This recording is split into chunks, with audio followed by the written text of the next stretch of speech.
cocktail of well, issues. It's good to have you here one more time for this special have edition of seen, the Joy Sports a whole lot of things Joy happen during the week. 99.7 FM. And so today we're throwing the focus on, the aftermath of the Black Stars and getting their campaign back on track. To Also, the development within the Ghana Premier League. Can any this season afternoon, there's quite a bit to talk about, and so today we're going to have a cocktail of issues to talk about. Obviously, because we have seen, a whole lot of things happen during the week. And so today, we're throwing the focus on, the aftermath of the Black Stars and getting their campaign back on track. Also, the development within the Ghana Premier League. Can any season go at all without any drama whatsoever? We were just jubilating over the ability of the season to go in line with the European season, or aligning with the European season, when trouble struck one more time. What was the trouble? It was Real Tamale United fielding a whole host of players who were not registered. Players coming to impersonate their original players who have duly been registered with the Ghana Football Association in that game against the side Dreams FC in Daewoo. So a lot to talk about. What will it be for RTU in the eventual scheme of things, based on some of these troubles that have happened to other clubs in the past? And where are we drawing the balance in terms of the very stringent measures at the Ghana Football Association to check on their systems and the flow of procedures when it comes to matchday operations? All of these and more we're going to be discussing as we go along. And also, is politics creeping gradually into our space? Is partisan politics creeping into the space, especially during this year as we build up to the presidential and parliamentary elections? Well, it's a very big concern, because the Black Challenge, who braved through all sorts of odds to win the African Championship, winning the AFCON, now come back to Ghana and have a bit of a protocol breach. Well, the main arm of government, or the main agency of government within our sector, obviously, is the Ministry of Youth and Sports. The team happened to have paid a visit to His Excellency, the former President of the Republic, John Dramani Mahama, who's also leading the NDC into December's elections, and he eventually gifted them a gift, gifted them $10,000 for their efforts in bringing Ghana glory. Now, they go later to visit the Minister for Youth and Sports, and his words were very stern and very straight. We will be visiting all of those, and we will be paying, some attention to it as well. And of course, the Ghana Premier League is wrapping up this weekend. The Euros have started, and who is your money on? Who do you think is going to pick this one up? Are the host Germany looking as good as they were back in 2014 when they defeated the whole world? This time it was at the FIFA World Cup. But well, how good is the situation looking? And of course, the man Tony Cruz and all that big legacy that he has left, and what he's going to contribute to this full campaign. All of these and more will be here on the Joy Sports Link on Joy 99.7 FM with me, Nathaniel Atto. Joining us for these conversations are our friends from outside of here and friends internally as well. We'll be starting off the conversations with seasoned football analyst and coach Nana Ajiman. Nana Ajiman has been monitoring the issues from a distance, and he's got thoughts. He hasn't been here on the show in a bit, and he's got big thoughts to share with us. Now, before we get into the main issues, let's spend some time on this protocol breach that has happened with the Black Challenge, which is the national men's amputee football team, who are the champions of Africa. Now, they went in there and defeated teams including Morocco to achieve this very big feat. So they get back to Ghana with the trophy and are unable to meet the Minister for Youth and Sports on schedule, and so go ahead to meet the former president, John Dramani Mahama, who gives them $10,000 for their effort. And then earlier yesterday, beg your pardon, when they visited the Minister for Youth and Sports, he was very, very blunt and wouldn't mince any words about his disappointment at the way the team went about visiting, the former president as against coming there first, or coming to the ministry first. Now, let's take a listen to his thoughts, and then we can spend a bit of time on it. you'd find a national team go through this, and the question is, what lessons do we want to learn from there, and what is the right thing to do protocol-wise? We've all been used to the national teams normally going, to the ministry or probably to the presidency, even before granting interviews sometimes. That's what we've been used to. So let's quickly take a listen to the Minister for Youth and Sports, and after that, we start off every other conversation here. This is the Joy Sports Link. My name is Nathaniel Atto, and do remember, we're here on this platform and also on YouTube. All right, so let's quickly take a listen to the Minister for Youth and Sports, and after that, we get the rest of the conversations going.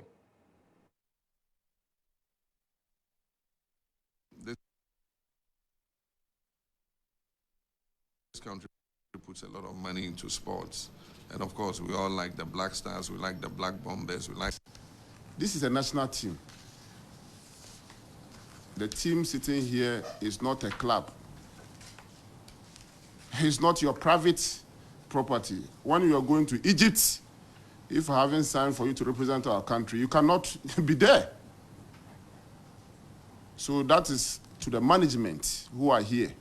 And it is not only to you, but to entire national team.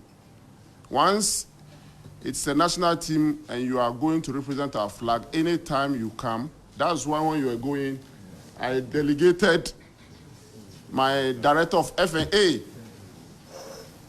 to come with you in Egypt. I made sure that communication went to the ambassador who is representing the president to make sure that whatever is supposed to be done, courtesies and protocols are accorded to you because you are representing our country. So when you come, after the successes and there is anything, the first point of call should be this office. We are not going to tolerate you using the state for your personal benefits. Once you come, all of us will then be making sure that whatever benefit that is supposed to accrue to you, just like we did in the previous time when you came, the $2,000 you all received never came into my pockets. It was for you because you represented us and you performed. And similar opportunity will be given to you. But if you realize that this time when you landed, unlike last year,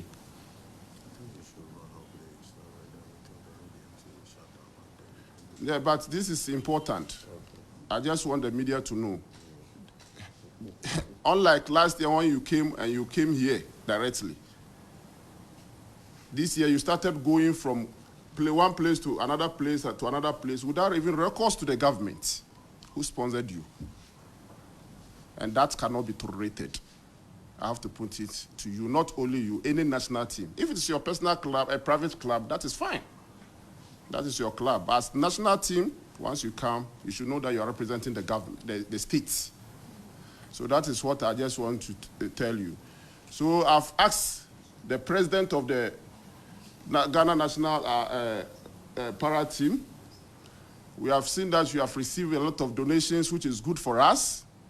You should account for it because it's for the state, it's not for you. This is a national team. The team sitting here. All right, so there we go. This is what came from the Minister for Youth and Sports, Honorable Mustapha Usif. Now, he says that the team should account for all donations that have been made to them because they are a national team, they belong to the state, and so that's what has to be done.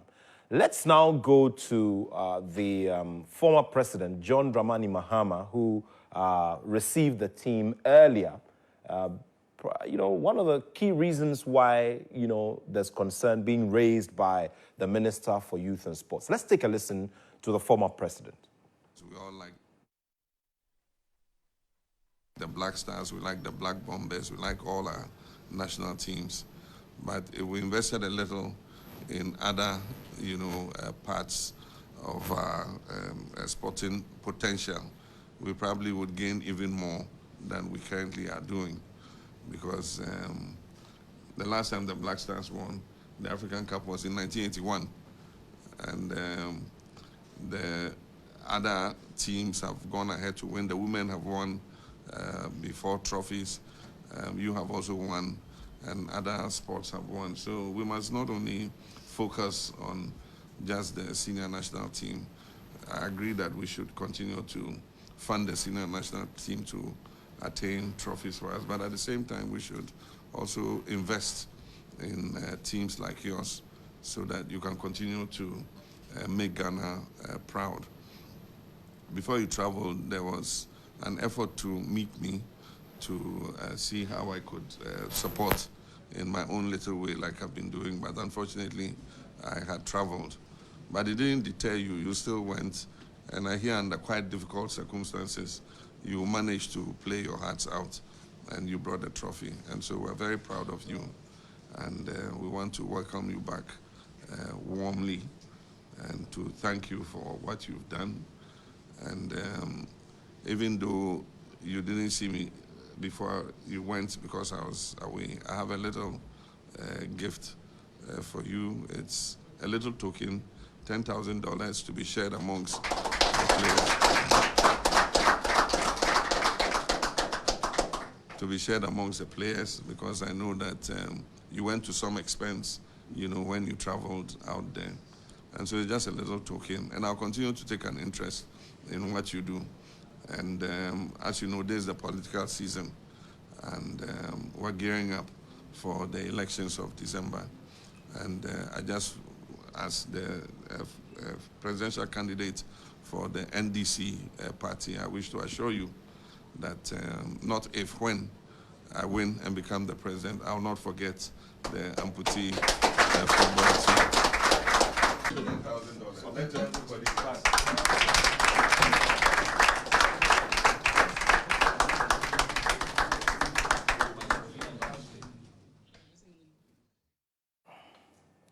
All right, so we're going to be breaking this down a little more as we go along. And you did hear His Excellency, the former president, quite clearly. Now, he makes reference to previous times when he has supported them, and also makes reference to the difficulties under which they have had to go and win this tournament. Now, we'll be getting into that a bit, but we all do remember the constant reportage that came through when this team was en route to go and participate in the AFCON. We do remember how some media houses had to, you know, put these distress calls out, these stories that had distress call lines out for people to come and support the team. So there is an even bigger problem we need to start looking at, away from the whole protocol breach, which is being highlighted by the Minister for Youth and Sports. So that is where I like to bring in Nana Agyeman for this conversation. Nana, thank you very much for your time here. It's good to see you once again, and would have to congratulate the Black Challenge. They've done a wonderful job. We've been looking forward to silverware every other time that we go and participate in tournaments. And I mean, from all these difficulties that this team have had, now they are having to deal with issues of protocol breaches, and they're supposed to now go and account to the ministry for donations that they've received so far. Yes, thank you very much, Nat. A good afternoon to your listeners. Yeah, well, I mean, it's a sad state of affairs because they've been hopping from pillar to post, trying to get someone to listen to them about what they would need to make that trip to go and represent Ghana. And it's been going on for some time now. This is not the first time, to say the least. It's happened on every occasion. We tend to shun this team. I don't know if it's because of the disability, so to speak, but we seem to shun this team all the time. And they've gone away. They've come back with the trophy. I don't think people thought it was possible. And I think to a certain extent, there has been an error there. I don't know the circumstances that led to them not being able to meet the Minister of Sport first and foremost, but I think he does have a point. They are a team that represents the state. and are supposedly sponsored by the state. And of course, the state did put money in for them to travel. There's no denying about that. And so really, they should have really come to the Minister of Sports to come and present him with the trophy before going anywhere else. I think this is the first time this has ever happened, to be perfectly honest with you. It's the first time, but the first cut is the deepest. And I could tell from what the minister was saying that this cut was very deep. Now, yeah.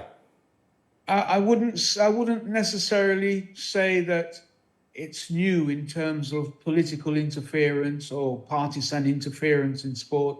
It's always been there. It's not going to go away now. It's nothing new.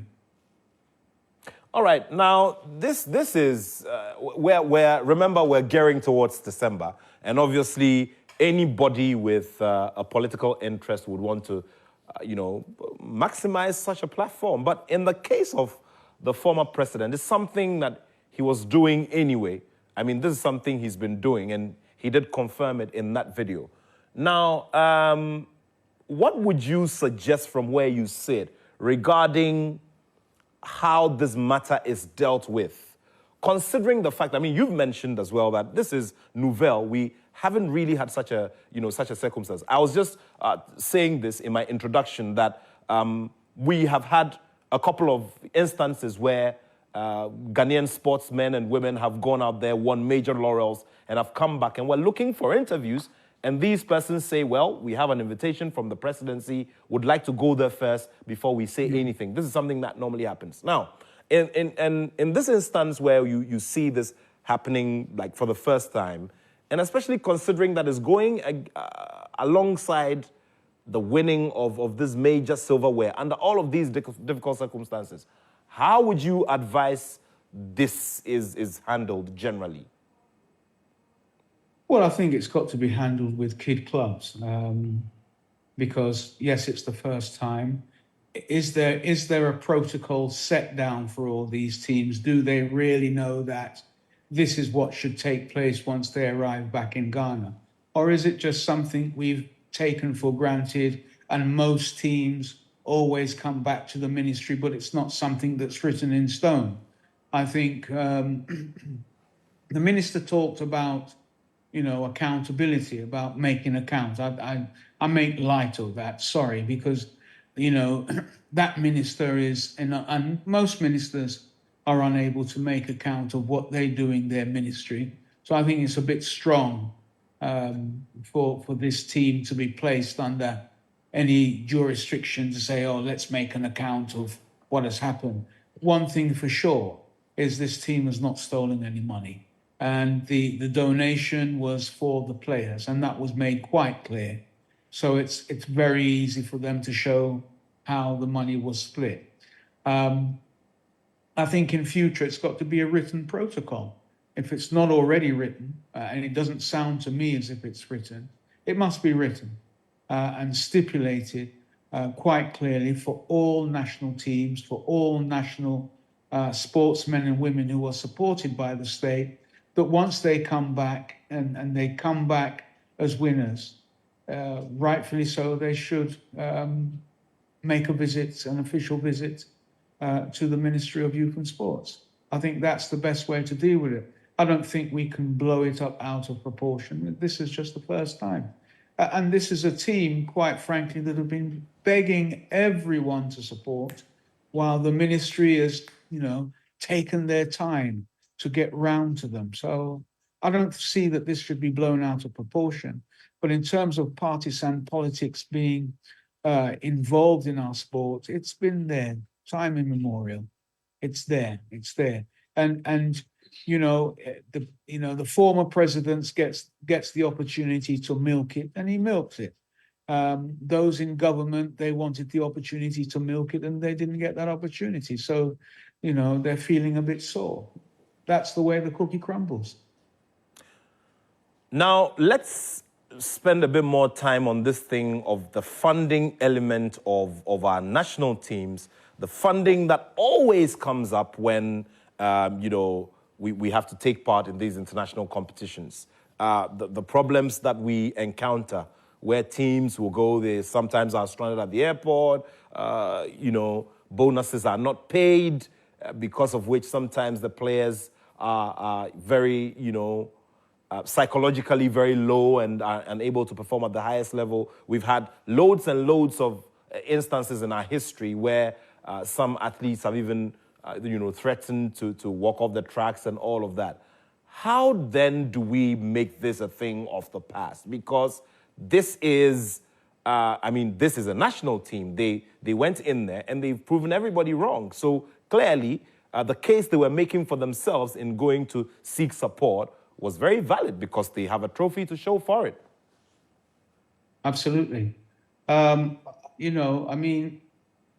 It's difficult really because government will say they don't have the money, but then they need to prioritize when it comes to all these different sporting disciplines. And I don't see that there's a priority. I see that, there's a fixation, for example, with the Ghana Black Stars more than any other sporting discipline. And we tend to waste so much money on the Ghana Black Stars to the detriment of other sporting disciplines.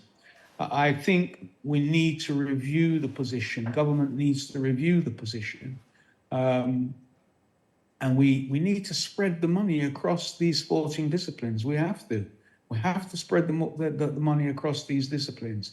The problem is that government believes that they get the biggest kudos out of the Ghana Black Stars if they were to win, because by and large, the majority of Ghanaians support football more than any other sport. And, politicians tend to believe that if the Ghana Black Stars are successful, it gives them the opportunity to stay in their positions as a government even longer. I believe that's a fallacy, but it's something that both of these mainstay parties, they subscribe to that. So they tend to prioritize football, and in particular the Ghana Black Stars, over and above everything else. I think that needs to change. Because, whereas this team, it wasn't felt that, we would get big kudos from them. We wasn't even felt that they would win anything. Now the ministry and government are feeling a bit sore because, they weren't able to milk it in a way in which they wanted to, especially in an election year. And instead of them getting the credit has gone somehow to, former President, His Excellency John Dramani Mahama and the NDC. It's 6 of one and half a dozen of the other. We need a comprehensive policy, probably something enshrined in a sports bill that ensures that the money that is available is spread as equally as possible across all sporting disciplines. All right. So nobody wants to create any mischief. And Nana, you have been a panelist on this show and on this platform for years. Nobody wants to create any mischief, but you've raised an issue of politicians wanting to make hay while the sun shines. As in this, we're in the thick of the process, getting ourselves ready for December. So definitely, anybody would want to jump on a thing like this. And if your opponent beats you to it, it becomes a problem?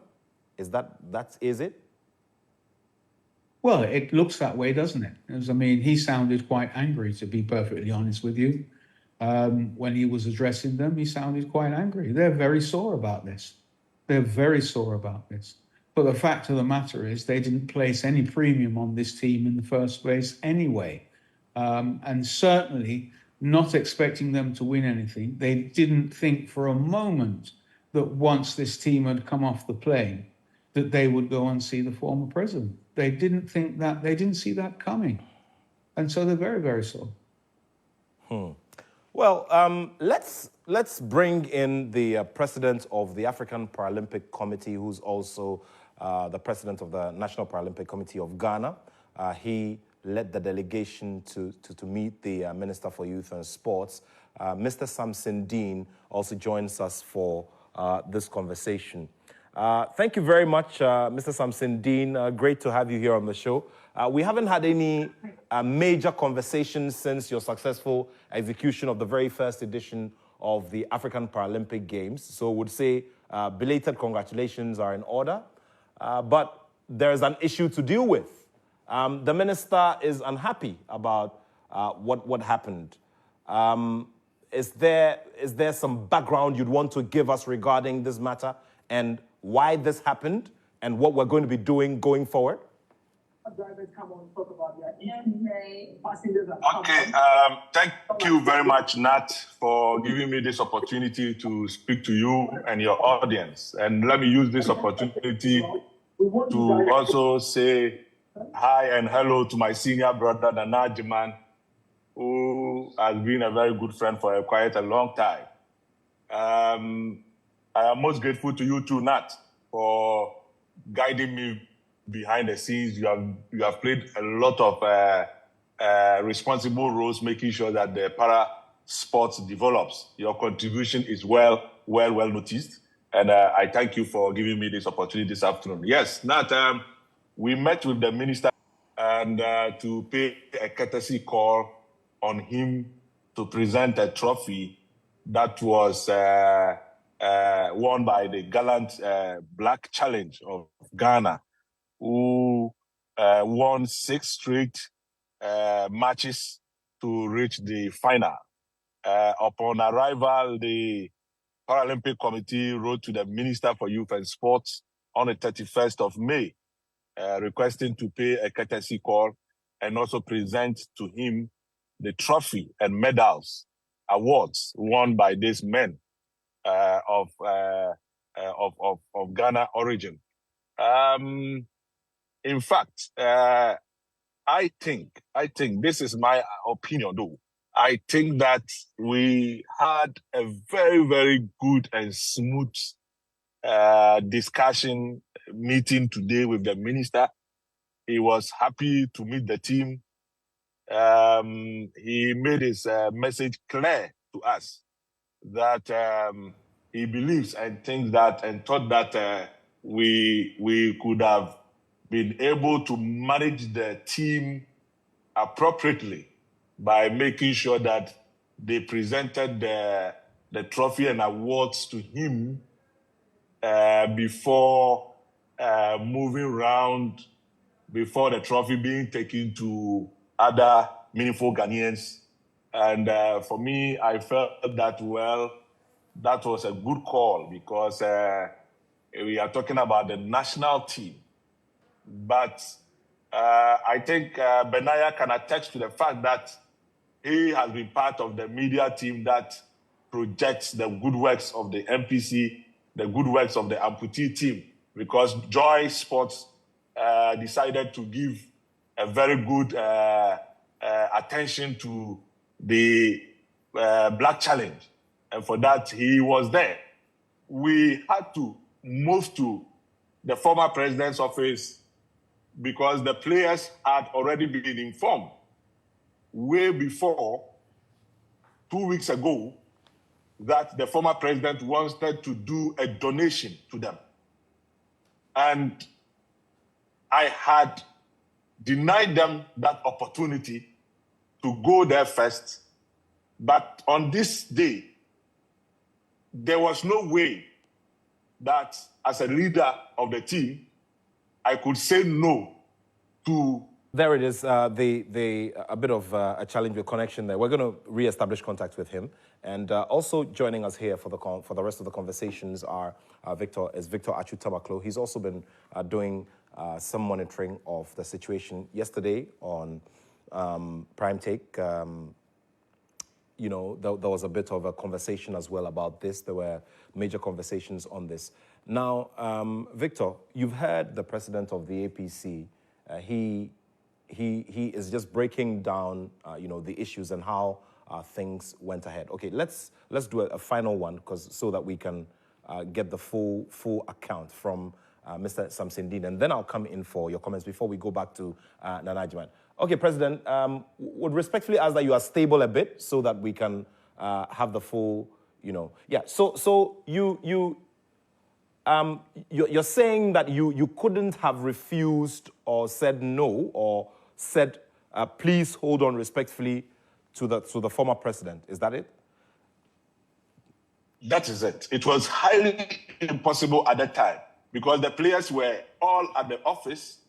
They knew about this invitation 2 weeks ago. On 2 occasions, they were supposed to go. They were denied. But this day, they were all present. The media were there to move to the ministry, and we had a cancellation of the visit. And at this time, it was very difficult for anybody to say no, they were not supposed to go to the former president. But let me make this correction. During the minister's speech, he never mentioned the former president's name. He never said they shouldn't have gone there.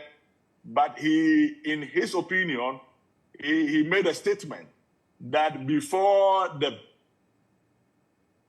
the trophies were presented to other meaningful Ghanaians, it should have been to his office or to the seat of government, of which I do agree with him. But I do not think the trophy were presented to any other group of persons, with the exception of that of the former president. And I want to use this your platform to apologize to him if they felt that it was a wrong thing doing, of which me myself I also agree that we should have been to their office. But noticeably, I think we had written to his office quite a longer time, from 31st of May, since the team arrived. And your team can also attest to the fact that I used the opportunity to even thank him for his support to the team, and not only the Black Challenge, to the entire Paralympic disability family. Some very interesting. For me, I feel that he has been supporting us one way or the other. Yes, one way or he has been supporting us. He has been supporting to myself and the team. But this decision to send the team to the former president, we thought that it was also a very credible platform to also project the good works of the Amputee football team, and for other sponsors to take notice of the team and also come on board and give them support, because that was what the players were saying, that they believe that Angola gave their players mansions, they give them 3-bedroom apartments, give them Prado and all that. So they felt that they have done much better than what Angola have done in amputee football in the region.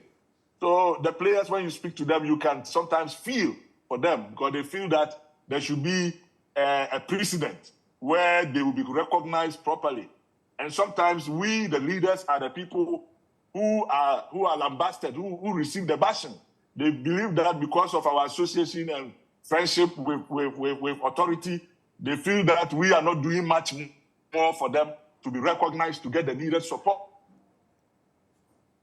So let me use this your platform to tell corporate Ghana that the players really need that recognition. They need that support to encourage most of the persons with disability on the streets to be able to participate in sport. I will also use your platform to ask your colleague journalist to please pardon the minister. I don't think he meant to say that they shouldn't have gone to the former president, but it was just an erroneous impression that he wanted to tell most of the federations, that is the national teams, not to always take such a precedent. They should just make sure that they come to the seat of government before they can go to any other institution.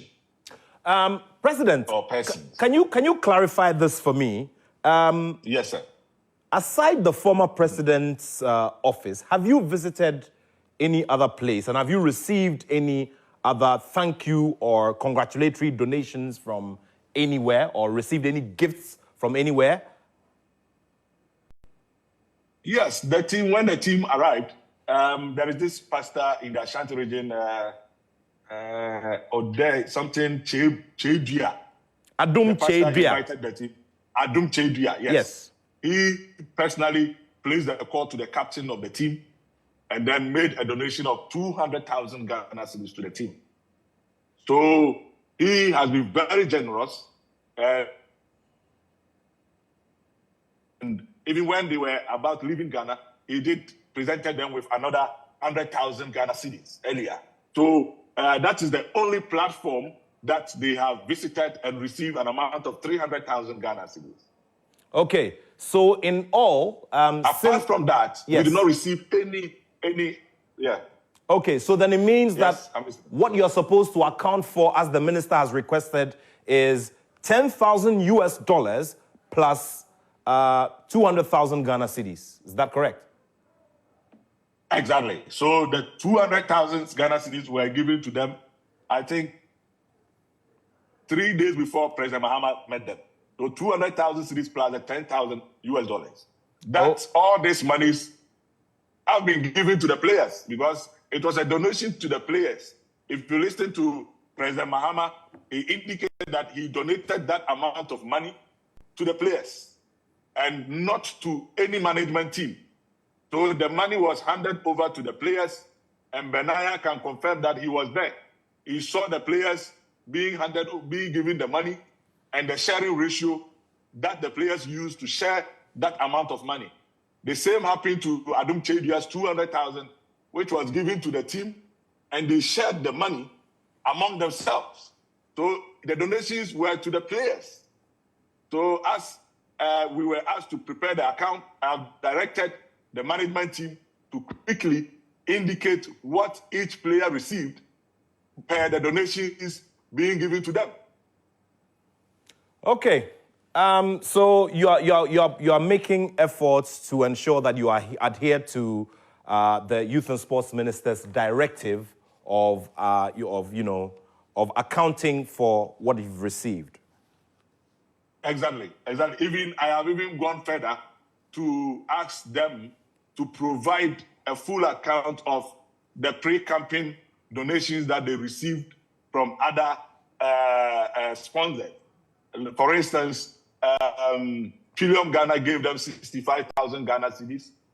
EcoBank also, GCB EcoBank also gave them 50,000 Ghana cedis, which was part of the support they used to prepare to go to Egypt. So all those I've received that of the first payments they received from Trillium, GCB, and then that of the Adum Chedia 100,000 before they went to Egypt. I've received that account. They've sent it to me via WhatsApp by the head of the team, which is Mr. Foster Kwate. I've received it on my WhatsApp, and I've directed that I want the sharing ratio used for the 200,000 and the $10,000. So that one too, I'm going to make sure that by the close of today, I get them and I'll forward it to the ministry. Very well. Finally, has government made good all of its obligations or its promises to the team regarding bonuses and any other, monetary commitments that were made maybe prior to the tournament or after? Thank you very much. I think that the reason for the players being so aggressive this time is because of the promises that I have led in many occasions to promise them and make sure that I lead by letting them know that the government and the ministry have made promises and assured them of their bonuses, per diems, and any other rewards to be given to them. And for that matter, upon arrival, they thought that it should have been on a speed for them to receive all the bonuses from the first African Para Games, of which they are yet to receive their bonuses. And the winning of this trophy, they are yet to receive their per diem and their bonuses. They have not received anything, but I can use your platform to confirm that the government paid their return flight tickets, paid for the participation fees to be able to participate in the tournament. But as we speak, they have not received their per diem and bonuses. So that was their expectation, that to the ministry, they were going to be at least be paid their per diem and the bonuses. But the minister assured them that as soon as the necessary accounts are provided, he is going to announce the package from the side of the government. All right.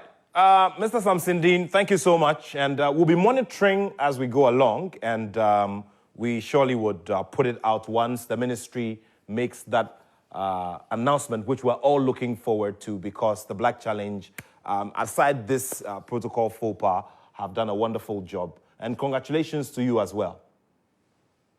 Thank you so much. Thank you so much for having me, sir. All the best to the Najiman and all of you. Thank you. Thank you. And we are going to ensure that we bring you here into the studio sometime so that we look at the roadmap for ensuring dominance by Ghana, on the stage of the AFCON for the Amputee AFCON. Thank you. Thank you once again. All right. So that was the president of the African Paralympic Committee. Remember, he goes down in history as the very first Ghanaian to occupy this position. He used his influence and used a lot of relationship and a lot of, working around, relationships and all of that to ensure that Ghana won the bid to host the very first edition of the African Paralympic Games. Now it has become custom on the international sports calendar. And that is one of the key milestones. And of course, this recent win by the Black Challenge, which seems to be seeing another side because of this unfortunate happening. So Victor Achutamaklo has also joined me, and Anajiman, who is a seasoned analyst and coach, is also here with us. One of our team members from Kumasi will also be joining us with some analysis on this particular matter and other issues we're going to bring to you here on the Joy Sports Link. Do remember, it's 055-11-11997. 055-11-11997 is for our WhatsApp platform. Victor, you've listened to everything. I'm sure that you monitored as well during the week when all of this broke out. Yesterday, this came up earlier in the day, and the Youth and Sports Minister had to say what he had to say. Of course, in terms of principle, he was right, because normally, I'm sure that you have also encountered such, where you're trying to interview some of these sportsmen and women who've won laurels, and they tell you they're not available until they go to the presidency. Unfortunately, in this situation, because of scheduling issues, this had to come up. What should be the lessons learned from here so that we do not see these kinds of things happen? But there's an even bigger issue of what the team had to go through before going to win this trophy and how we're going to place them, even though they've made a good case for themselves. Interesting that what should not be an issue has become the topic for discussion when the team finally met the sports minister. I think that if you listen to what the sports minister said, in principle, he's right. The national team is an asset of the states. When they go out on any assignment and they return, the first point of call is that they report to the sports ministry. So they go and see the sports minister. If the president wants to see them, fine. But you go and see the sports ministry, and then you render an account of the events as they occurred, wherever you went to, whatever the purpose was.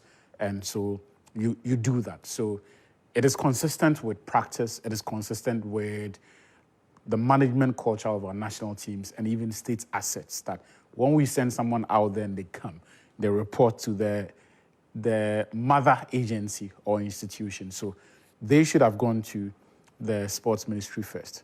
But we are also aware that beyond Samsindeen's words, there was indeed a letter dated the 31st of May where they made that request to go and see the sports ministry and present an account of everything that happened at the championships to them.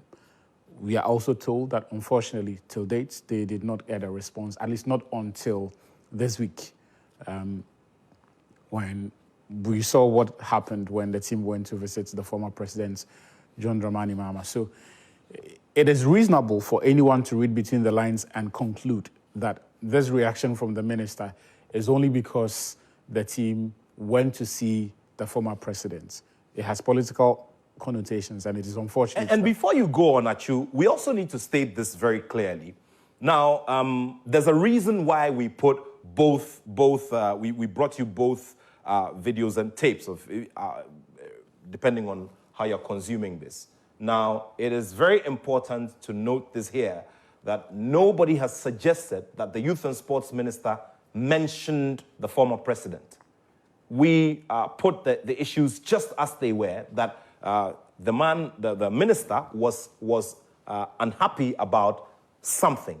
And so that's the reason why I also asked the president of the APC where else they had been before going to see, former President Mahama. Yeah. So we need to put the issues in context, and we need to be very clear on this. Nobody here has ever suggested that the minister mentioned the former president. However, based on the happenings and the events, we're able to just see that it's coming from here and here. And the president of the APC has also confirmed that they went to one place before going to the former president, and then eventually the ministry. Yeah, so for me, I would not fault those who draw conclusions or make deductions given the evidence and the chronology of events that have led us here, in saying that perhaps he was not excited about the fact that the team had gone to meet the former president. And it's the political season, right? Political actors are looking to make political capital out of any event or any association. So if you read in between the lines, you can understand if indeed that was what he was speaking to, where the minister's frustration would come from. But for me, it's a real shame that the focus has moved away from the most important things. Which is the trophy that the team has won. Beyond even the trophy that the team has won, it's the circumstances under which they won it. Richard Arthur, who was the team captain, spoke to Joy Sports while the team was in North Africa for the competition. And he complained about the conditions that they had to go through. He complained about the lack of support. And here's the thing.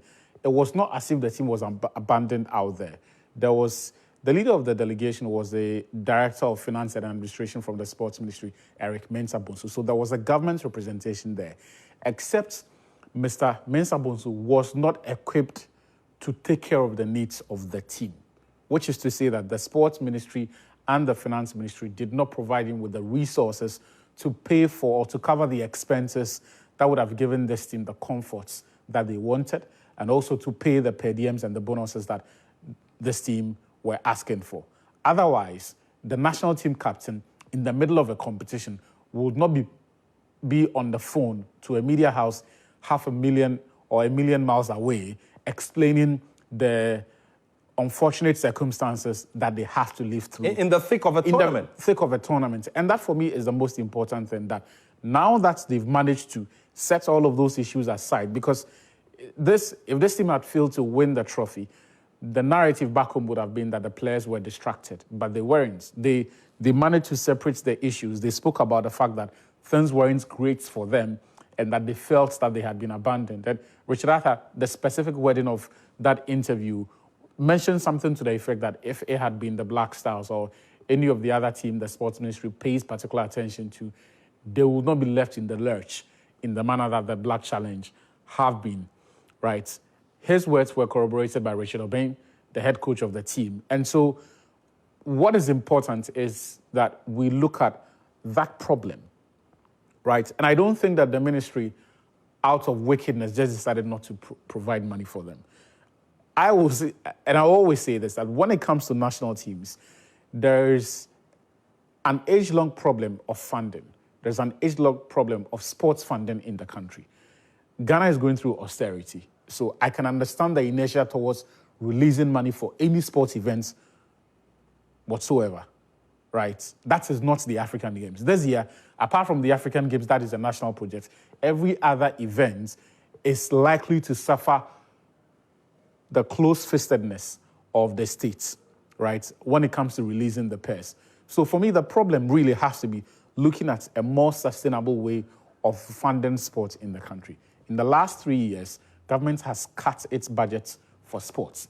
It keeps reducing. And this year that we're in austerity, the figures that we had in Parliament were even more drastic. The cuts were even more drastic and far more than the previous years. So that is the issue to look at. Where do you get money to fund some of these national teams, right? Because I'm sure Eric Mensah-Bonsu himself, when he was with the team out there, if he had his way, he would have taken money from his pocket to pay the players.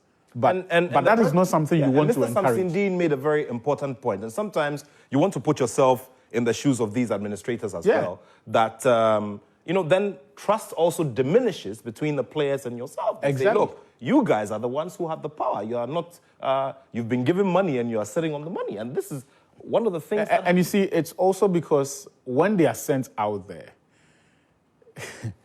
I don't know whether it is the finance ministry or the sports ministry. I don't know whether anyone gives them assurances at all that, tell them that we're going to pay the money and that we will pay.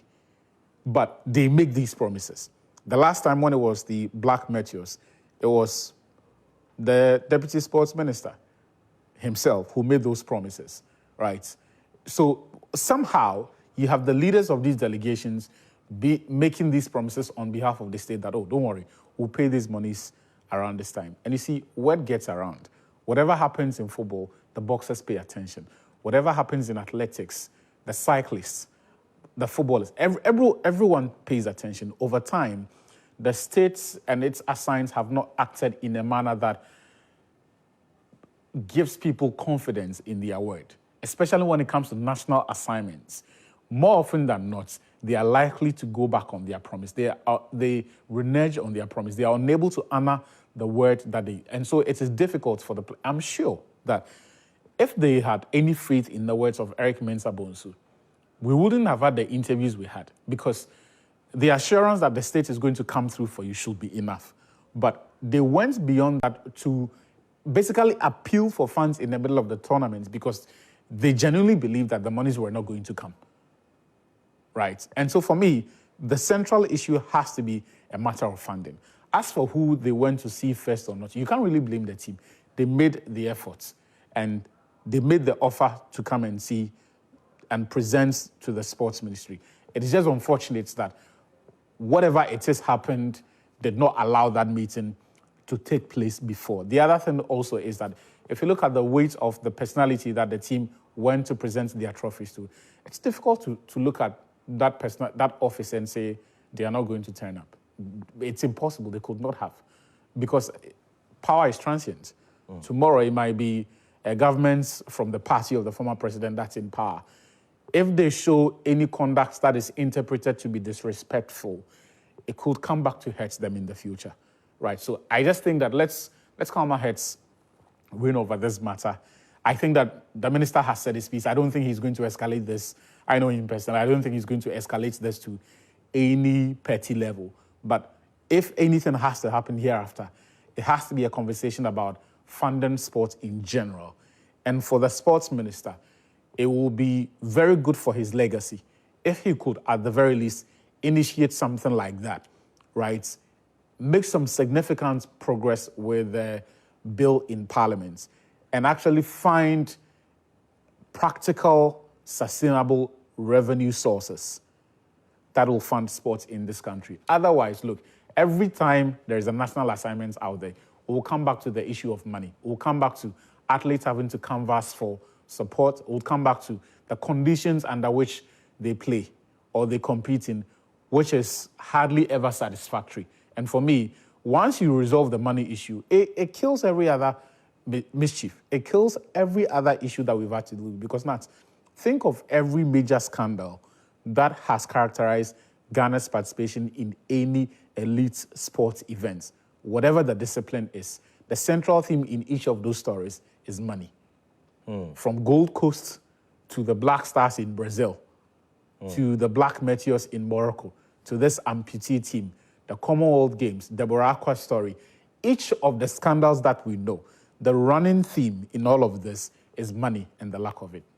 Money and the lack of it. And having said that, it is important to encourage those who are looking forward to supporting this team. That becomes a very important part of this equation. Well, so to the Youth and Sports Minister, what has been said has been taken in, and another apology has been rendered by the president of the APC. It is our hope that, the brighter part of everything that has happened here would be seen, and based on that, will give inspiration in the bigger scheme of all the difficulties we have with our economy and all of that, that this team will be shown appreciation, for this very big feat that they have achieved under the circumstances. Let's also give the credit as well, where we have to give the credit. We say a big thank you to His Excellency, the former president, and the charismatic leader, the leader called Osafo Adum Chedria, who I'm told is also one that previously has supported the team. So this is very much in place. It's very welcome. And these are the kinds of examples we want to see from persons to push support towards these teams who belong to a special bracket within our society, making their conversation a very special one as well.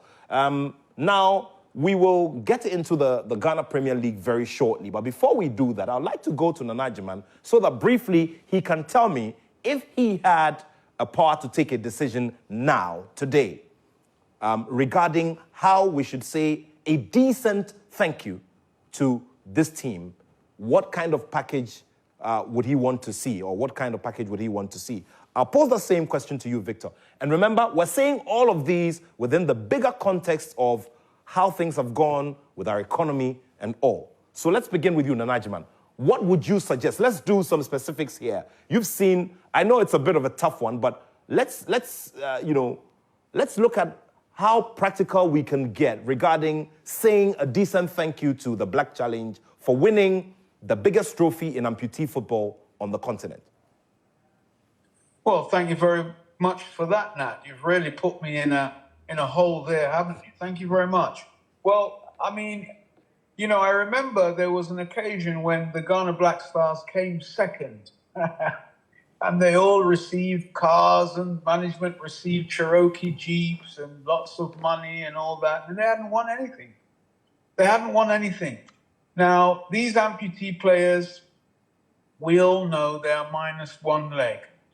I'd like to say give them cars, but I don't know how practical that would be for them, considering the challenge that they face. But I think apart from a pot of gold, because they must get good money, they must get good money, between $50,000 each, or, you know, it could even be more. And they must get something else. I don't know. It might be an apartment. You know, I don't know. I've never thought of this before, Nat, until you've really put it to me right now, and I'm lost for words.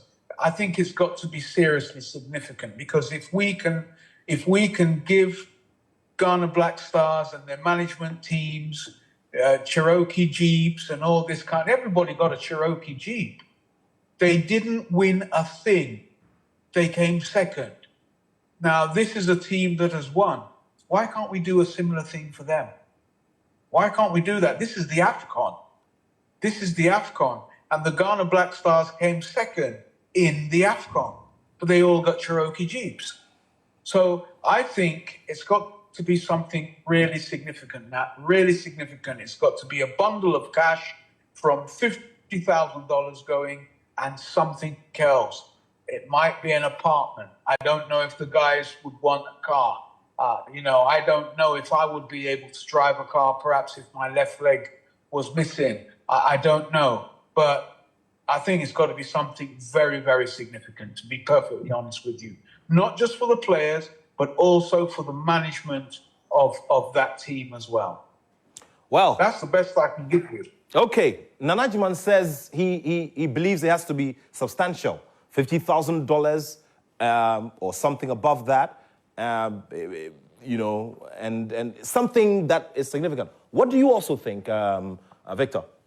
Well, whatever it is, it has to reflect the size of the accomplishment.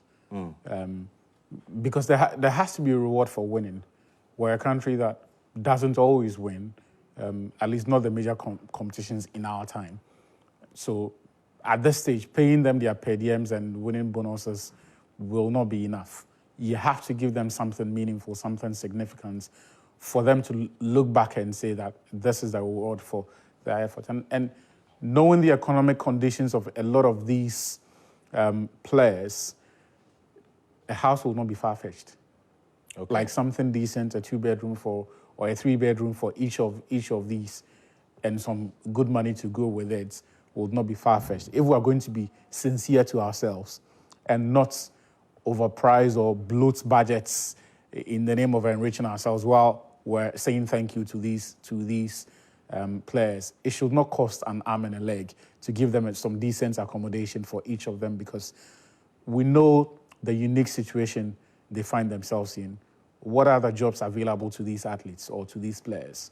What are, in the clubs that they came from to play, what are the living conditions there? They don't have contracts. The national team is essentially the one area where they make their money. And I think that when it comes to national team success and teams that actually deliver the trophies, it is the one moment where I think as a country, we can all look at what they have done and say that consider what they've done and the moments, and any thank you package as a social intervention scheme or poverty alleviation, because if we don't do this for them, their condition and their Ghanaian culture, employment culture, and even the level of skill that they may have in the society and the capacity or the probability of they getting jobs with those skills and to earn a decent living is next to nil. This is the one area where they can actually do well and be rewarded for what they've done. And I think that it has to be something significant in that regard. All right, so some quick messages before we get the Ghana Premier League conversation going.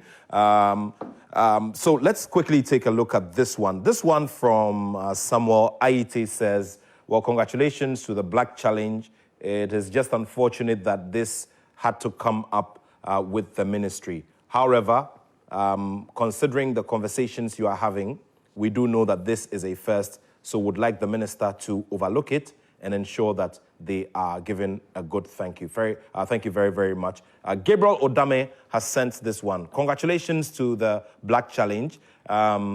This win should be priority over any other issue.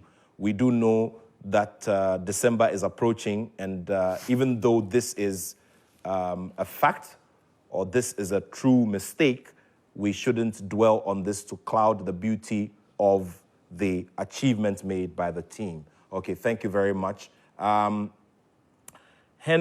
Elom has sent this one and says, yes, it is unfortunate that on a day like this, when a massive sacrifice has been made by a team that was under-resourced, we have to focus on another side. This is such a shame. Let us ensure that the team is given what they are due. All right, thank you very much, Henry Elom, for that message there. Now, Ernest Smith has also sent another one. He says, let's all go on this crusade, and I want to task you at Joy Sports to bring your other colleagues on board.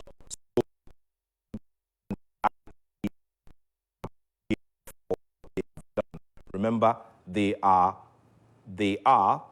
within a marginalized segment of society, and depending on how we treat this matter, the message can go otherwise. Thank you very much. Okay, so we'll be doing some more of your messages. Keep them coming. Remember, it's 055-11-11997. 055-11-11997. Of course, one of the major issues that we've had to deal with in the lead up to the weekend is that of Dreams FC versus RTU. Well, ahead of that game, one of the key things that everyone was looking out for was how well Dreams FC were going to perform. Of course, it was an 8-1 scoreline. 8-1 is not a regular scoreline that you see. But of course, considering the circumstances Dreams FC find themselves in, striving hard to get an 8-1 scoreline is not a behavior that should not be too far from them. However, there was another element of surprise, which is the fact that a player of RTU scored a goal, and it turned out that he was in his bedroom far away in Tamale, nowhere close to Dawu where this game was played. So there was an issue of impersonation. Not one, not two, but the whole team that were supposed to be real Tamale United.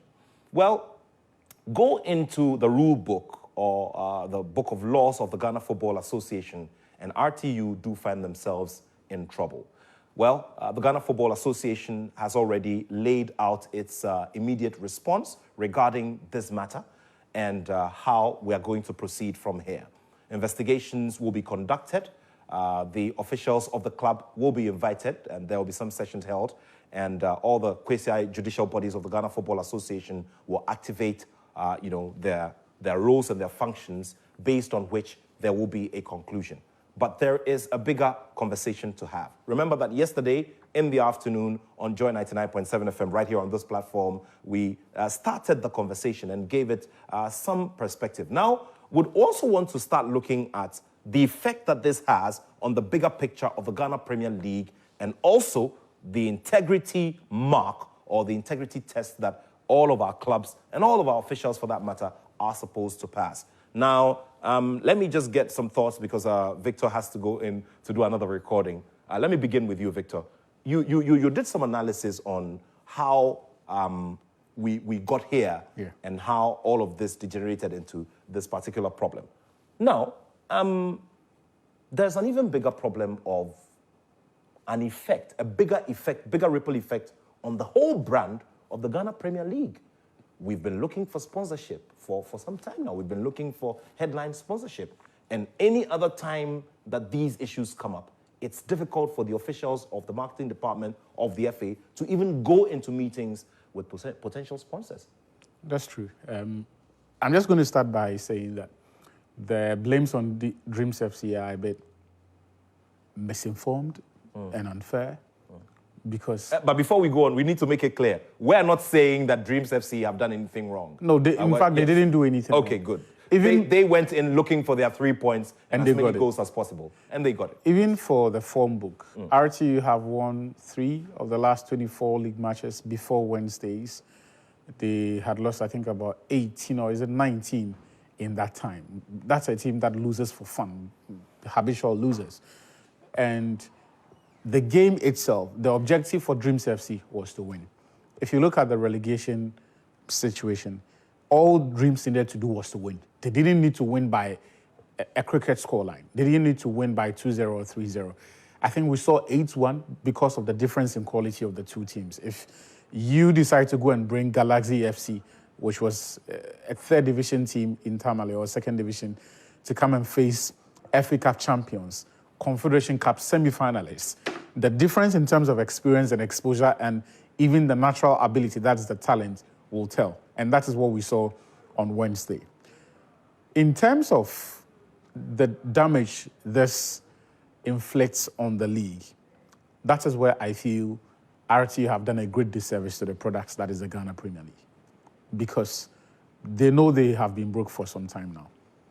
On the 6th of March, while the rest of the country was celebrating independence, players of RTU embarked on a strike. They refused to train ahead of a league match with Hearts of Lions.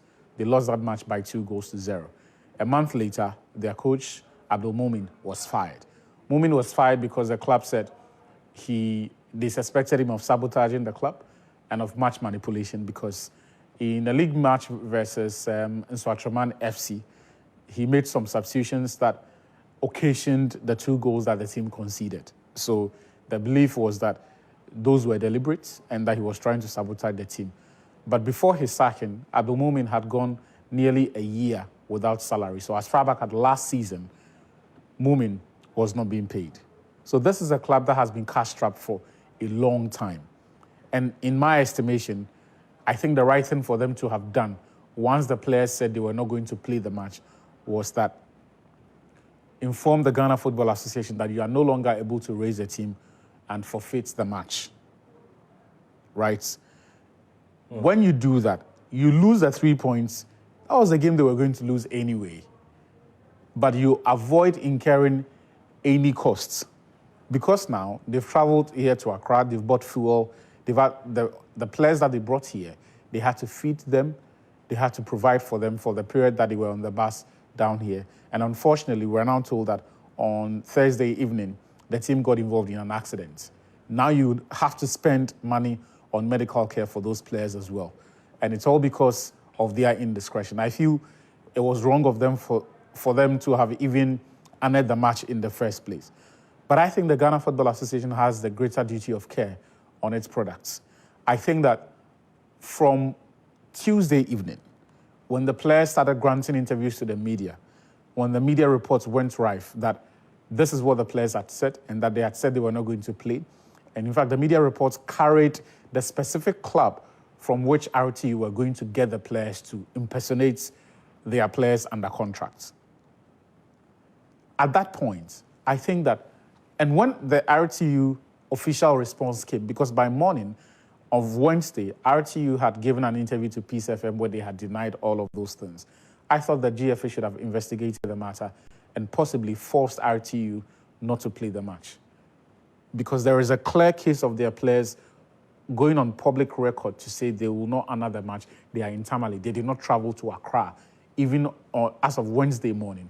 But the club was insisting that the players are with them. So Victor, RTU by known and regular administrative procedure could have avoided all of this by just writing a letter to indicate their challenge to the Ghana FA. Exactly. But also, I think, look, I don't think RTU should have even been participating in the Ghana Premier League. I don't think so.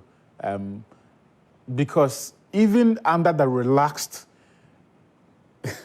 execution of the club licensing protocols, they still fell woefully short of its requirements. Because, as I've explained to you for a long time now, they've not been able to pay players. I mean, their coach, as at the time he was sacked, which was in April, just 2 months ago, had gone nearly a year without salary. This is a club that has been surviving on the benevolence of fans, of people of Tamale, of Northerners who are affluent enough and want to support the club, right? If you go back to 2021, the one they secured Premier League promotion, between 2019 and 2021, Dr. Mahmoud Bawumia had to donate 300,000 Ghana cedis to the team over 3 separate tranches. Around the same time, former President John Mahama had donated, I think, about 250,000 Ghana cedis over 2 separate tranches. His brother, Ibrahim Mahama, and so many other prominent personalities from the North. And that is how the club was surviving, on the benevolence of people who cared enough to give them money. In 2022, it had to take a media fundraiser spearheaded by Asempa FM and I think Happy FM at that time for RTU, and that was their first year in the Ghana Premier League, to raise enough money to complete the league season. At the end of the season, the club's PRO said in August that they needed 3.8 million Ghana cedis. That story is on my Joy Online, for them to be able to complete the next football season. So this is a club with a storied past of flirting with insolvency. How then were they able to pass the club licensing board's financial requirements then to be licensed, right? So I feel that even under the very relaxed regime of the club licensing that we are currently practicing, RTU fell woefully short. And their continuous admission or participation in the Ghana Premier League was an indictment or was a dent on the integrity of the league, because here was a team that, and we're now seeing, is not able to raise a team for league matches. And the audacity to decide that we're going to now find and impersonate a whole squad. One can only imagine how long they've done this before.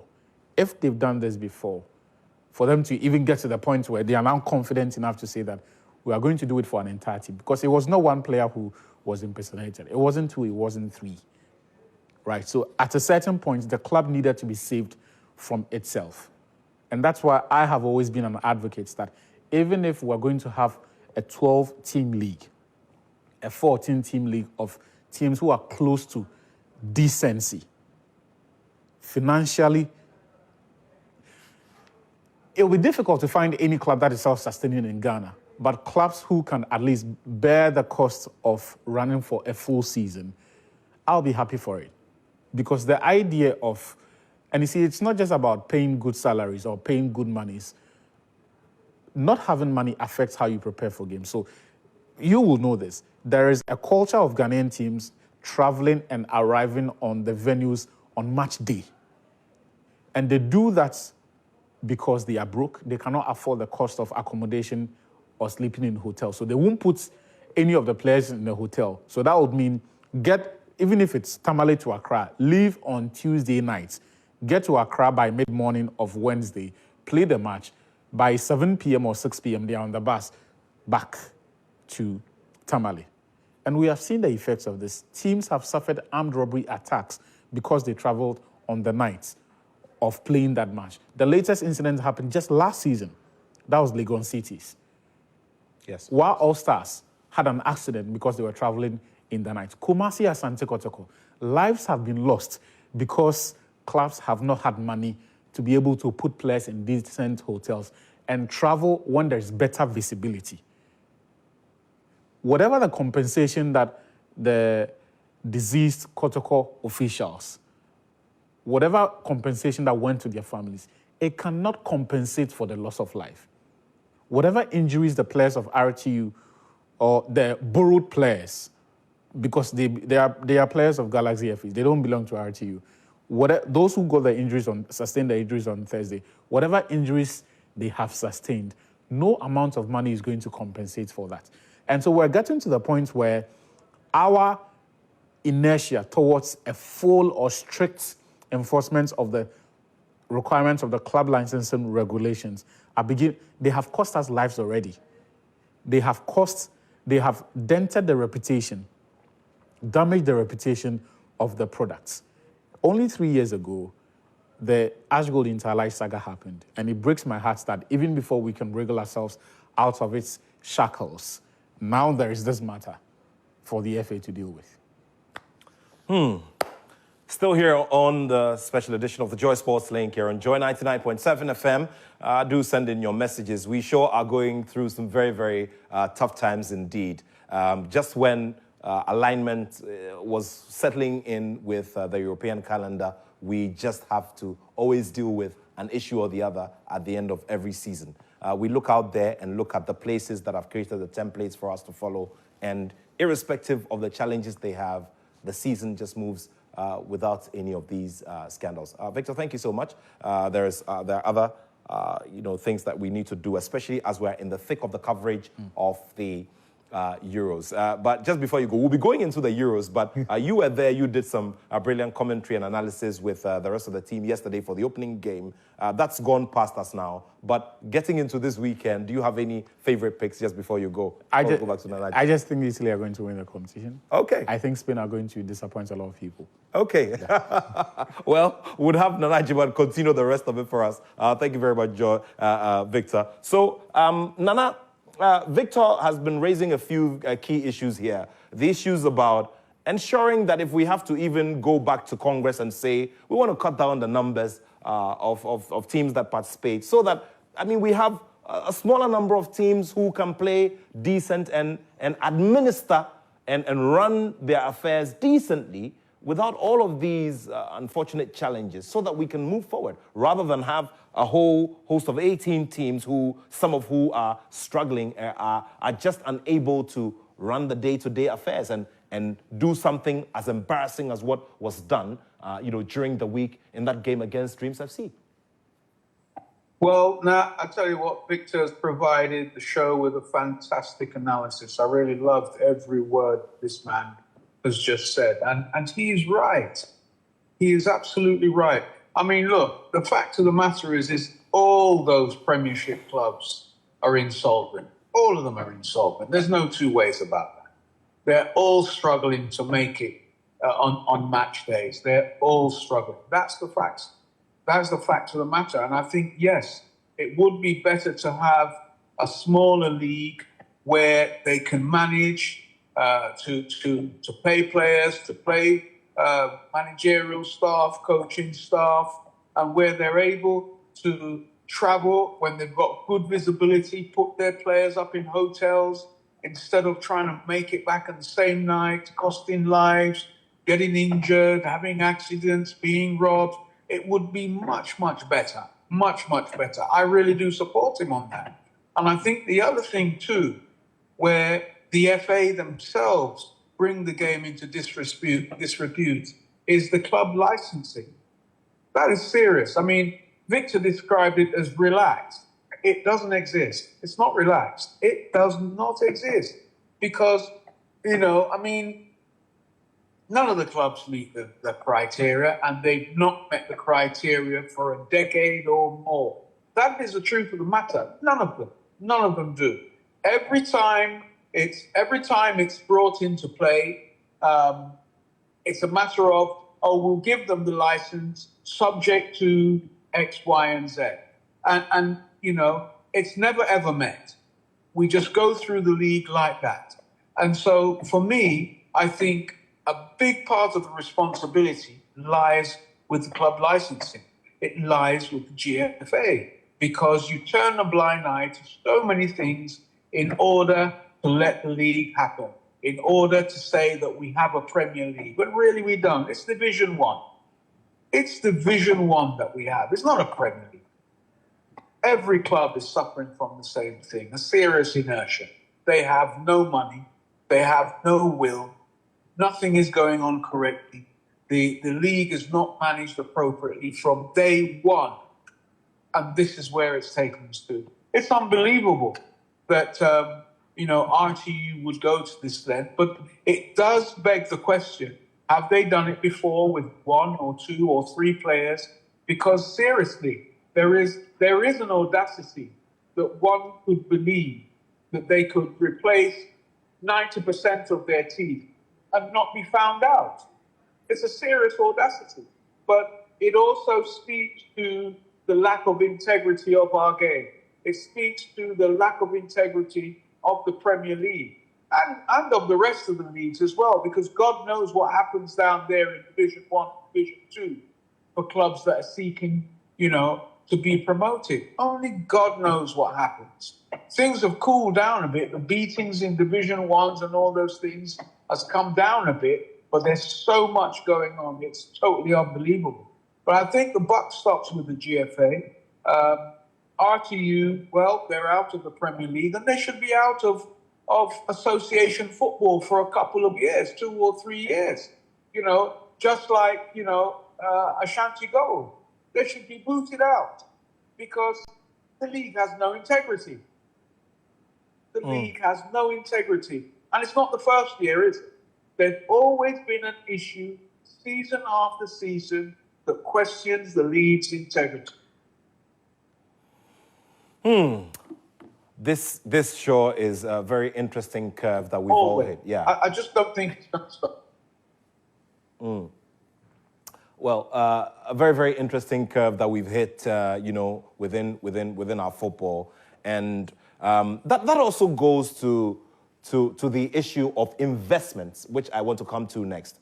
Nana, there are investors in our clubs, but unfortunately, over the years, what we have seen is people who come in and make donations based on pity, if I may use a better word, or based on eventuality and emergency, rather than having a strategic investor who comes in with a mission and a vision, who is able to pump in money, substantial amounts of money, to develop various aspects of the running of a specific club and getting them there.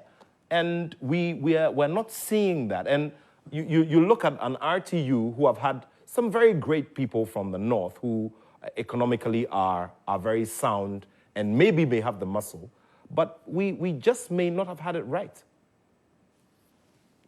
Well, I think, the people who run these clubs are not the right people to run the clubs in the first place, because a club is not a one-man show, and by and large, these clubs are all one-man shows. A club shouldn't be a one-man show. It's got to be a collective. It's got to be a collective of people there to run and administer the club. But what have we seen for decades? It's just a one-man show. And one man leaves and another man comes and he wants to do it a certain way. But what they forget is there is a model out there. There's a model out there. There's a model that shows you how to run these clubs, but we don't subscribe to it. We say, well, we're Ghanaians, we do things differently. But it doesn't work like that. It doesn't work like that at all. And I think also, I mentioned the sports bill earlier on. I think, look, there are lots of companies in Ghana that are making bags of money. Lots of them. And, I think we've got to provide incentives for them so that they can come in and provide some of the finance we need to cut across all our sporting disciplines. Not only football. Football might be our biggest, but not only football. We need to provide tax incentives for them. And I think we've spoken about this before, that, you know, if companies were given tax incentives, if they would come on board and provide sponsorship or whatever for certain clubs or, you know, our clubs in general, it's something that could be worked upon. Something that, you know, it's certainly something that we should look at. But there's nothing there. There's no incentive for these companies who come in, they make millions of US dollars, and they repatriate those funds back to where they come from. And nothing is put back into our communities or into the communities where these companies are seemingly making so much money. Nothing is done. And we ourselves, we brought no policies or introduced no regime that sees a certain percentage of revenue generated in our country pumped into our sports. So, you know, we're between a rock and a hard place. I think, you know, there was a time when we were even talking about establishing a Premier League board. That's dead now. That's 100% dead. It's not going to happen. I don't see it happening. Where are they going to get the money for that? I don't see it happening. Look, the Premier League had a sponsor, and halfway through the league, the sponsor is gone. The sponsor does not believe that he's getting value for money. The sponsor believes that he's actually wasting his money, and so he should withdraw from the league. And it's all about the integrity of the league. That's why the sponsor has withdrawn, because some of the matches, you know, we know the score already. We know what's going to happen. Everybody knows. We all talk about that.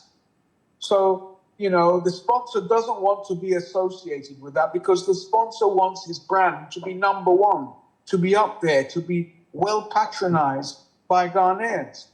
He doesn't want his brand tarnished by the happenings of what's happening in Premier League matches or in any other league match. So they withdraw themselves. And so, you know, you're left for the remainder of the season without a headline sponsor. All these things have to be addressed, but they're not addressed. They're never addressed. We never talk about them.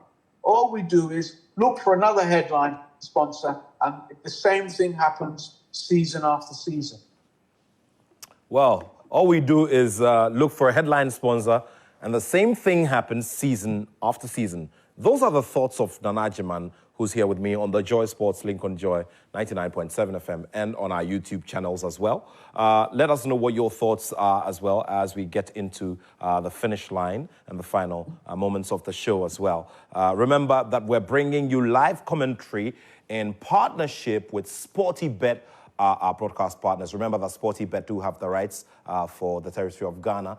And so Sporty TV and SportyBet are our partners for bringing you the live commentary of the Euros. Remember, we brought you the opening game yesterday, and of course, we're going to bring you some other big games as well as the final game of Euro 2024. Well, the last time it was Italy, and who will win it this time? Well, you just follow us for all the analysis and all the special programs that we're going to bring you here on our networks. Well, we're still on the matter of, you know, getting you know, proper sponsorship for some of our clubs and getting them properly structured so that they don't get themselves into such situations. That said as well, we have, you know, during the week, we had the launch, the maiden launch of the Democracy Cup, which was headlined by the Speaker of Parliament, Right Honourable Alban Sumana Kingsford Bagbin, together with some leaders in Parliament. That was a very colourful launch. And so it's going to be played between Kumasi Asante Kotoko and Accra Hearts of Oak. Another big cup game, which is, you know, geared towards, you know, having some more variety on our football calendar. We have that all over the world. And also to also send the message of peace and ensuring that we go through a very successful presidential and parliamentary poll in December. But beyond that as well, I do remember that the Sanitation Minister, Honourable Frida Prempeh, raised an issue about Kumasi Asante Kotoko and Accra Hearts of Oak and how the smaller clubs are now becoming major. Now, do remember that Samatex FC may not be a traditional club, but have run away as winners of the Ghana Premier League. Tomorrow they will be playing their coronation game as well. But the bigger conversation about our big clubs and their performances and all of that. Hearts of Oak this weekend are having to ensure that they win and make sure they get those 3 points. Otherwise, it could be something that we have never dreamt of before. And Accra Hearts of Oak possibly slumping into relegation? Nana? Well, I don't think that would be bad, to be perfectly honest with you. Because Accra Hearts of Oak going into relegation? I don't think it would be bad. I think it's part of the solution to all the problems we face, to be perfectly honest with you. Because, look, I mean, you've got this Democracy Cup, and who is playing? What to go against? Aren't we tired of this? Aren't we tired of this all the time? Samatex just won the league. Why can't they play someone else in this Democracy Cup? They're the league champions. These two clubs that we're talking about, they've been fighting relegation all season. What is it? What is it that every time, President's Cup, Democracy Cup, FTN Cup, any cup, it's going to be Kumasi, Asante Kotoko, and Accra, Arsenal. No, Nana. Well, before you go on, Nana, whether or not they're performing well, their names resonate. Their names immediately turn a neck. Unfortunately, our clubs, the Summer Texas and others, are now growing their respective supporters' bases. So, would you blame anybody from a marketing perspective if they want to do a special cup game and they bring Hearts and Kotoko together? Oh, well, from a marketing perspective, yes, it's fully understood. Fully understood. I understand that, But what I'm saying to you is this: look, it's tiring. It's tiring. It's boring. There are other clubs here. Use other clubs. Let other clubs, because you see, this is the problem. Look, I doubt Accra Hearts of Oak will get relegated come this weekend, because everyone will be doing and I'm talking about people in other clubs as well. They'll be doing everything possible to ensure that Hearts stay in the Premiership. Because even though we have all these other clubs, at the end of the day, the person who bankrolls Samatex, for example, he's a supporter of Hearts of Oak. Someone who bankrolls, Hearts of Lion. He's a supporter of Kumasi Asante Kotoko. And that's how all these clubs are. So their interest, these two clubs, and I think it's not right. I don't think it's right. Because this is something, again, that makes us have to question the integrity of our league. Look, they're not the only two clubs. And we talk about, yes, they turn heads and supporters go there. It's just like saying, the Ghana Black Stars are the Brazilians of Africa. Please, we need to move on. We need to move on from all of this. It's not the way it was years ago. Things have changed. Things have really changed. All right. We have not changed along with it. It's the problem. Okay, but well, the fixture has already done. It's been launched. So you and I are going to watch that game at all costs. I've suggested to the organizers that we have it at the new baby, which is the University of Ghana Stadium. He has a smaller space, and it will be nice to have that very intimidating feel, with the two clubs play there. It won't be a bad idea, would it? Well, I mean, the Accra Sports Stadium is ruined. Baba Yara Stadium isn't fit for purpose. The Tamale Stadium, Cape is almost gone to the dogs. Where we've left, Sekondi, well, we know what's happened to that. It's not fit to hold anything. So, yes, I guess the only place that we're left with is the University Stadium. So, yeah, why not hold it there? And soon that stadium is going to be in the same decrepit state as all the other stadiums. Come on now. There must be another way. There must be another way. Seriously, I mean, We're doing the same things all over again, expecting different results, and it's not going to happen that way now. Honestly, it's just not going to happen that way. Seriously, I'm, you know, it's disappointing. What do we learn season after season? What do we learn? We say we're football people. What is it we really learn season after season? I just can't tell. I can't tell. I can't put my hand on my heart and say we learn anything at all. We learn absolutely nothing. We perpetuate the same things all over again, season after season, and we learn nothing. And we are not progressing. We're not progressing. Our headline sponsors, they turn a blind eye to us. They don't want to be associated with us because we're not running football properly in this country. We're not. It's a big problem, Nat. It's a big problem. I think other people have to get involved in the running of our football. It shouldn't be something that's just left to so-called football people because their understanding of football is minimal. It's minimal, honestly. It's minimal. They're passionate, but in terms of running association football, they're not up to the task. We need other professional people to be involved, just as it's done in other countries. We don't have a situation in other countries where they say we are football people, so we're the ones who are running it.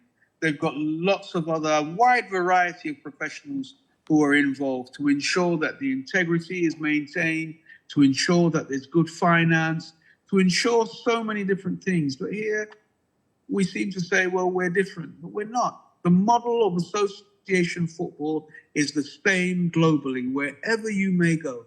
Wherever you go, it's the same.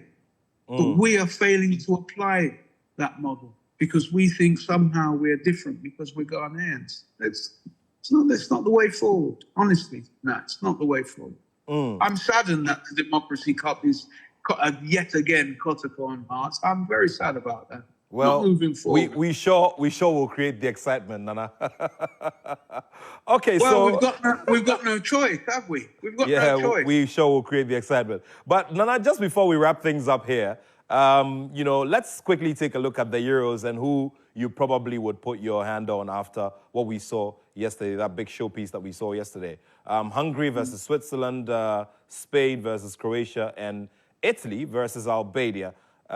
Victor says he thinks that Italy will take this one again. I don't know what you think. So Hungary versus Switzerland. It's a good shout. It's a good shout, but I love Spain. To be perfectly honest, I love the Spanish. I love the way they play their football. You know, Italy do look good. I mean, well, England gave it to them the last time, didn't they? I mean, you know. But I'd go for Spain any day of the week. I think the Spanish play the best European football. Okay. All right. The Spanish. I don't know who your money is on, and that's the reason why you have to follow us on Joy Sports. And tomorrow as well, there will be Slovenia versus Denmark and Egypt playing Serbia, while Belgium plays Slovakia. Who wins this one? We'll see how things go. We'll just see how things go. And the whole, you know, conversation about Cristiano Ronaldo and whether he can do some last-minute magic again looks like it could be his last tournament. Well, we don't know about that yet.